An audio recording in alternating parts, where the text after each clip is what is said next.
percaya Tuhan, ada kuasa, ada mujizat Tuhan yang besar dalam kehidupan kami. Oleh sebab itu kami percaya firman Allah akan memberikan kami kekuatan, akan memberikan kami damai sejahtera, bahkan kemenangan demi kemenangan di dalam hidup kami Tuhan. Hamba-Mu tetap berjanji di hadapan Tuhan, hamba Tuhan dan jemaat Tuhan, hanya firman Allah yang hidup, yang benar dan yang sempurna yang Hamba bagikan.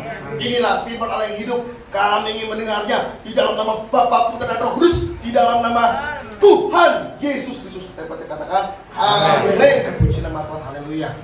Apa kabar? Luar biasa, dahsyat, hebat, ajaib Tuhan kita. Amin. Puji nama Tuhan. Praise the Lord. Yang pertama saya ingin mengucapkan banyak terima kasih kepada Bapak Pendeta Dr. Andri Budiman, ya, namanya sama dengan saya. Tapi saya Kristiannya, ini Budimannya. Jadi ini lebih berbudi.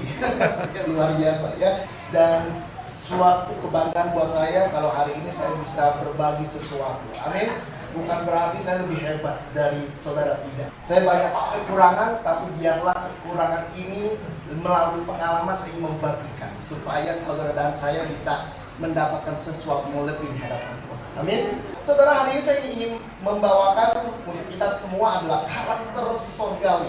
Penting bagi kehidupan saudara dan saya hari ini untuk menghidupkan karakter surgawi, bukan memiliki. Orang yang memiliki belum tentu menghidupkan. Saya punya handphone, tapi belum tentu saya menghidupi handphone ini. Ada WhatsApp, ada Viber, terus habis itu sekarang ada NFT dan lain-lain. Semuanya saya belum menghidupkan itu. Nah, banyak orang Kristen hari ini punya karakter.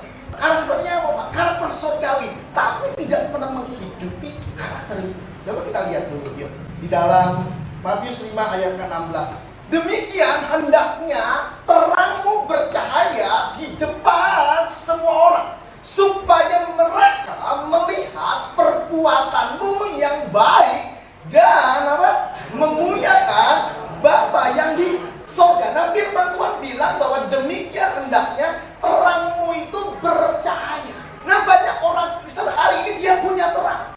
Kenapa? Karena pada waktu dia terima Yesus sebagai Juru Selamat dan hidup, dia punya terang itu. Terang itu masuk di dalam kehidupan saudara dan saya. Tetapi firman Tuhan bilang bahwa bukan hanya memiliki terang, tetapi terang itu harus bercahaya. Nah, banyak orang Kristen terangnya redup, terangnya nggak bercahaya. Dia punya Yesus, yes. Dia bisa menjadi WR, dia bisa menjadi singer, dia bisa menjadi pemain musik, dia bisa menjadi pengkhotbah sekalipun juga. Tetapi tidak bercahaya. Maksudnya apa, Pak? Maksudnya adalah masih kompromi dengan dunia ini, masih kompromi dengan dosa. Datang ke gereja, datang dia. Bukan tidak datang, dia datang ke gereja. Bahkan dia bisa duduk paling depan. Tetapi maaf, itu hari Minggu. Sebelumnya hari Sabtunya, hari Jumatnya dia adanya di geleng-geleng kepala, di diskotik adanya, di tempat karaoke. Seberapa banyak hari ini di antara kita? Ya keras check up ya, check up lagi hatinya kita ini seperti apa. Kalau mau berbicara tentang terang, kita terang pas. Kenapa? Karena kita orang Kristen, menerima Yesus sebagai Tuhan Juru Selamat hidup. Coba lihat dulu. Matius 5 ayat 14 demikian firman Tuhan. Kamu, yaitu saudara dan saya, adalah terang dunia. Kota yang terletak di atas gunung tidak mungkin tersembunyi. Nah, firman Tuhan bilang bahwa kamu, yaitu saudara dan saya, adalah terang dunia. Nah, saudara, ayat ini sebenarnya kurang tepat. Di dalam Amplified Bible mengatakan you are the light of Christ to the world. Bukan saya terang dunia. Terang dunia saya percaya adalah Yesus. Yesus itu terang dunia. Tapi saudara saya bukan terang dunia. Tetapi karena Yesus masuk dalam kehidupanmu, engkau menjadi terang dunia untuk menerangi banyak orang. Nah, harusnya terjemahannya adalah kamu adalah terang Kristus itu untuk menerangi dunia-dunia kita. Berarti Tuhan mempersembahkan kita untuk dunia supaya apa, Pak? Supaya dunia lihat bahwa di dalam diri kita ada Yesus, bahwa di dalam diri kita ada karakter yang hebat yang luar biasa dalam hidup kita. Kembali lagi. Matius 5 ayat 16 demikian firman Tuhan, demikian hendaknya terangmu bercahaya di depan semua. Jangan hanya di depan satu orang, dua orang, gembala kita. Sama gembala kita baik loh. Sama keluarga kita, waduh, ngomongnya buat lu. Lu ambilin itu di depan semua orang. Harus di depan semua orang, bukan di belakang. Banyak orang Kristennya di belakang. Sama selingkuhannya baiknya luar biasa. Halo yang apa-apa, udah makan atau belum? Sama istrinya boro-boro, lu makan aja tuh sendiri. Makanannya kemarin juga belum dimakan itu. Tapi kalau sama selingkuhannya enggak, dia gojekin langsung. Di depan semua orang kebaikan kita harus ada. Ya hari ini yuk cross check yuk kehidupan kita. Saya khotbah, saya bilang gini sama jemaat saya. Anda jangan menjadi orang pura-pura bodoh atau lupa ingatan atau hilang ingat. Maaf, dosamu, engkau tahu, kesalahan atau pelanggaran, engkau tahu bahwa itu tidak boleh. Tidak perlu firman untuk mengingatkan itu. Tidak perlu firman. Masa iya gini, Pak Pendeta boleh nggak saya mencuri? Maaf, Anda tidak perlu firman untuk mengingatkan dosamu. Cukup hatimu yang bersih saja. Engkau tahu bahwa itu tidak boleh. Firman terlalu kudus untuk bisa mengingatkan dosa kita. Tidak perlu itu. Ada yang nanya kok sama saya, Pak, saya lagi tidak punya uang. Lalu gimana? Ini ada uang sel saya sih Pak, 2.500.000. Boleh nggak Pak saya pinjam dulu? Jelas nggak boleh. Dan dia mau firman dijadikan pembenaran buat dia. Oh boleh aja, nanti yang dipulangin ya. Itu kompromi. Tidak perlu firman. Pak Pendeta boleh nggak Pak? Istri saya udah tidak sayang sama saya Pak. Saya selingkuh aja Pak. Jelas nggak boleh. Anda tidak perlu firman lah, udahlah. Hatimu saja yang menjawab itu udah cukup. Ya, Pak Pendeta boleh cerai nggak? Tidak perlu firman untuk mengatakan itu. Jelas tidak boleh. Pak, saya marah-marah, tapi marah saya adalah marah yang kudus Pak.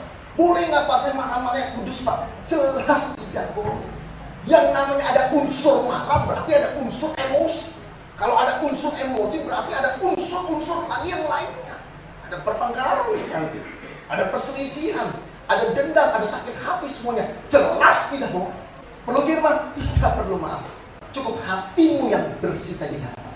Demikian hendaknya terangmu bercahaya di depan semua orang, supaya mereka melihat perbuatanmu yang baik dan memuliakan Bapa yang di sorga. Berarti gini, perbuatan kita akan mempengaruhi orang lain melihat kita dan juga memuliakan Bapa.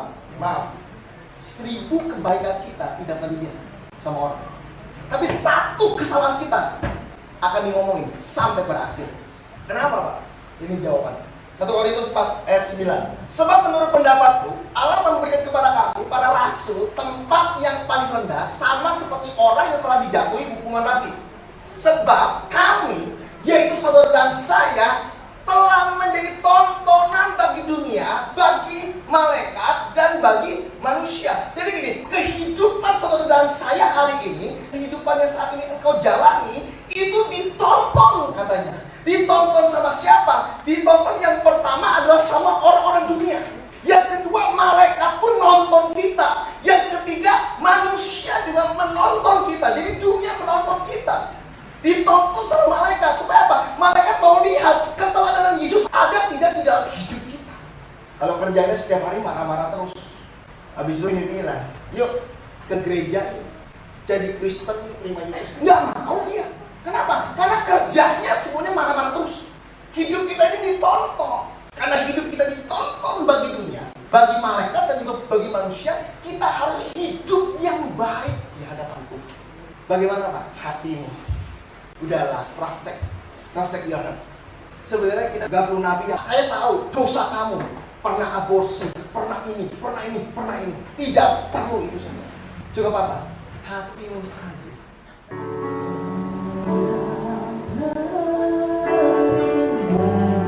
Kau yang terindah di dalam hidup ini. Stop. Yakin Yesus yang terindah dalam hidup. Bukankah istrimu, suamimu lebih indah? Tidak perlu ke gereja kamu, ke gereja terus kamu. Kamu lebih ikutin istri kamu daripada ke gereja beribadah. Tapi nyanyinya ada. Kau yang terindah. Yang terindah seperti apa? Kalau engkau tidak bisa menomorsatukan Yesus, omong kosong.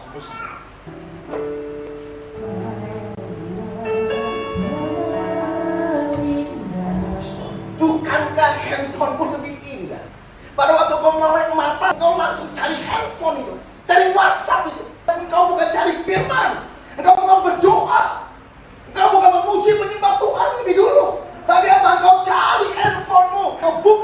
kuasa status orang seperti apa. Tapi ngomongnya engkau yang terindah di dalam hidupmu. Bukannya handphonemu jauh lebih indah.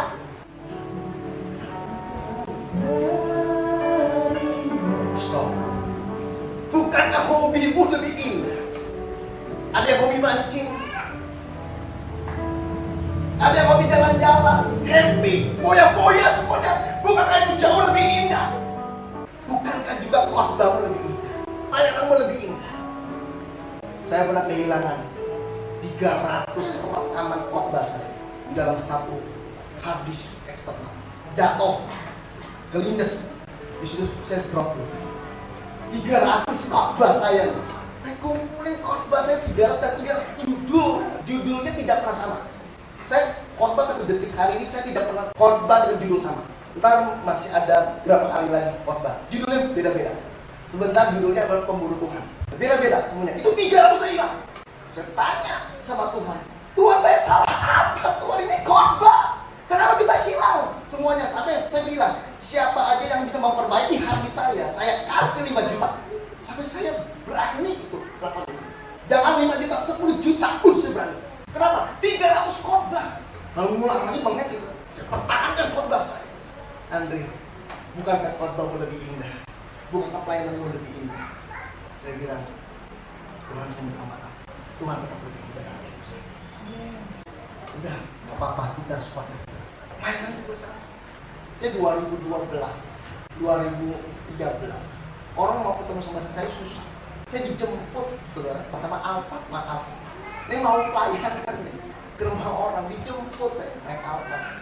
Terus yang itu saya buat mobil, Avanza 1 Innova 1. Pelayanan-pelayanan kita luar biasa sekali. Saya bangga dengan pelayanan-pelayanan hebat yang luar biasa. Saya bangga sekali dengan orang-orang lumpuh bisa berjalan, orang buta bisa melihat, orang tuli bisa mendengar. Kemarin saya diperhadapkan lagi. Ada salah satu anak dari tim saya 4 hari dia tidak bisa mendengar sama sekali. Saya doakan. Selesai saya doakan, detik itu seperti makan cabai, dia bisa dengar lagi. Tapi biasa aja. Kenapa? Karena pengakuan untuk saya atas dunia ini udah tidak ada. Saya ingin hari ini menyenangkan hati Tuhan saya. Amin.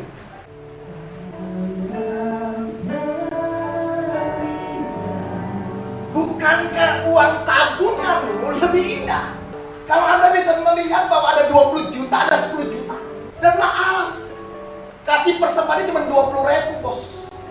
Untuk bayar PCR berani 600.000, 700.000. Untuk kasih ke gereja, untuk pelayanan, untuk pelebaran tempat ini, udah 100.000 aja, 50.000 aja. Maaf, tidak ada pesan sponsor. Cuma saya mau ingatkan kita, all out. Kalau ngasih banyak, ditulis namanya, ngasih 2 juta. Kalau bisa besar-besar, dari Pendeta Andri Christian. Tapi kalau ngasih 50.000, ngasih 20.000, tak pernah apa kamu? Berarti satu, Anda masih keterikatan dengan uang itu. Kasih yang terbaik untuk Tuhan. Dokter sekarang mahal, 450.000. Ini dokter spesialis. Belum obat-obatannya. Obat-obatannya 1.500.000. Kurang lebih ke dokter itu adalah habis 2 juta misalnya. Sama rumah sakit itu jor-joran. Tapi kita nyanyi, Engkau yang terindah Tuhan dalam hidup kami Tuhan. Tidak ada yang lebih indah lagi Tuhan daripada Engkau Tuhan. Hanya Engkau yang lebih indah Tuhan. Kosong semuanya. Cross check your heart. Hari ini kau harus cross check nih. Hidup ini seperti apa? Kemarin baru aja ada yang tanya sama saya, Pak, saya baru aja jual properti Pak. Berapa propertinya? 1,8 Pak miliar. Saya mau kasih buat gereja Pak. Kasih buat gereja berapa? 2 juta cukup Pak. Persepuluhan aja harusnya 180 juta itu. Maaf, hitung-hitungan kita tuh nggak ada. Ketika sudah ada uang di otak kita, hitungan kita pun jadi orang bodoh. All out di hadapan Tuhan.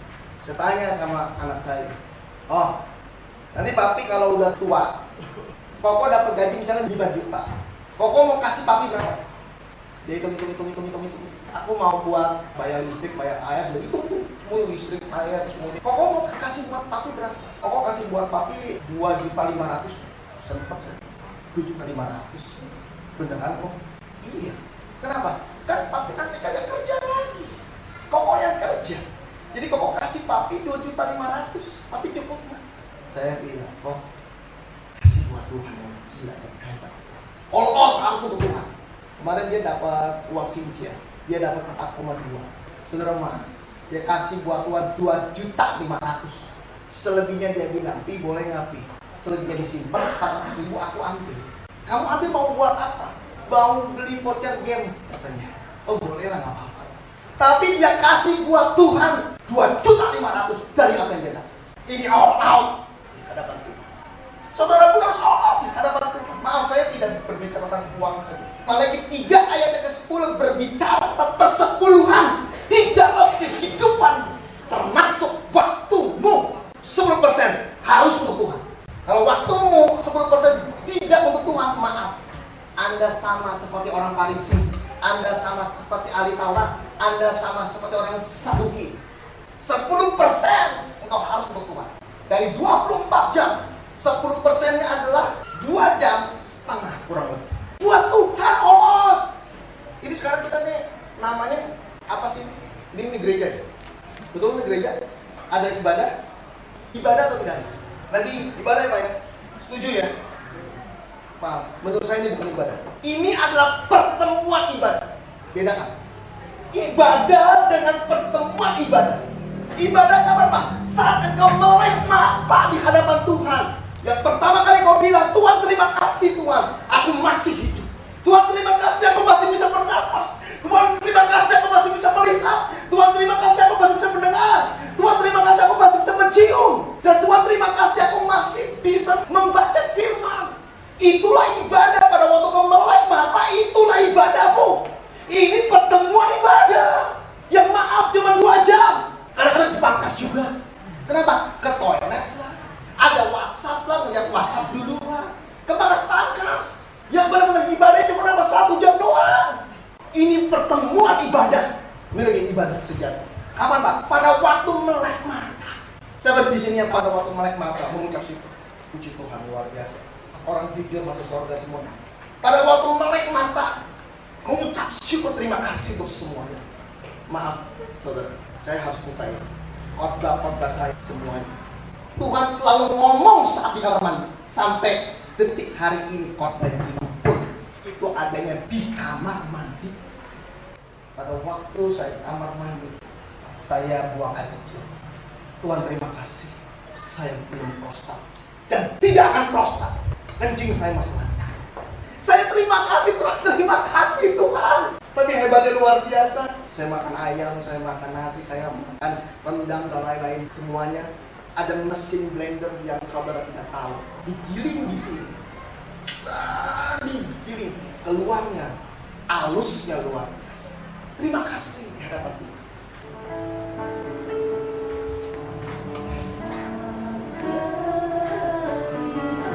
Amin. Di dalam hidup ini terus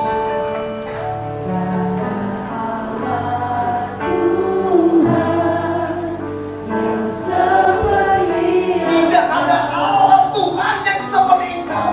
Tapi Anda masih bukan ramalan. Pada waktu orang bilang bahwa kamu sakit udah berapa lama? Udah 20 tahun. Saya kenalin yuk pengobatan alternatif. Siapa? Empu Gondrong namanya. Anda pergi juga. Padahal tidak ada Allah yang seperti Engkau Tuhan. Tapi Anda masih pakai dukun, masih percaya paranormal. Bahkan bekas tim saya namanya WhatsApp, Pak, si ini punya jimat Pak. Apa jimat? Ini Pak, jimatnya kayak model kelinci, warnanya emas. Ditaruhlah itu di dompet. Saya bilang buat apa? Keselamatan. Karena orang Kristen nyanyi, tidak ada Tuhan yang seperti Engkau. Kedukun iya. Seperti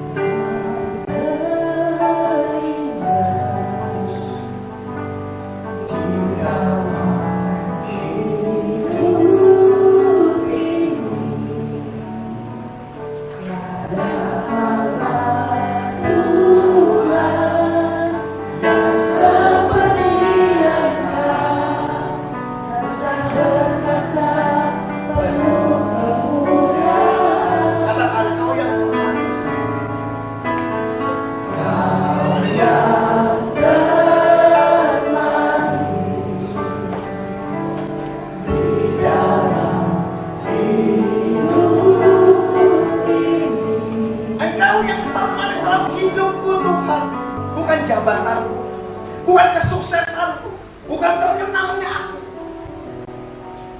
Tapi maaf, hari ini banyak orang yang cari jabatan, cari pengakuan dari dunia, mau tampil hebat, mau tampil luar biasa. Amos 5 ayat 4, saya akan akhiri. Sebab beginilah firman Tuhan kepada kaum Israel, carilah aku, maka kamu akan hidup. Hari ini tidak ada yang lainnya, cari Tuhan. Kita akan nyanyi kepada Tuhan.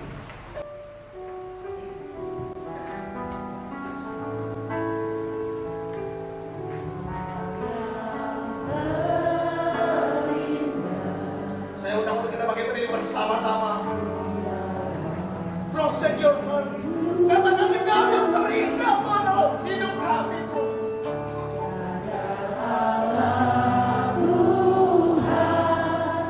Yang seperti Engkau, besar perkasa, penuh kemuliaan. Kau yang termanis Tuhan, Kau yang termanis. Di dalam hidup kami Kau yang termanis Tuhan. Shikarabaya Sandra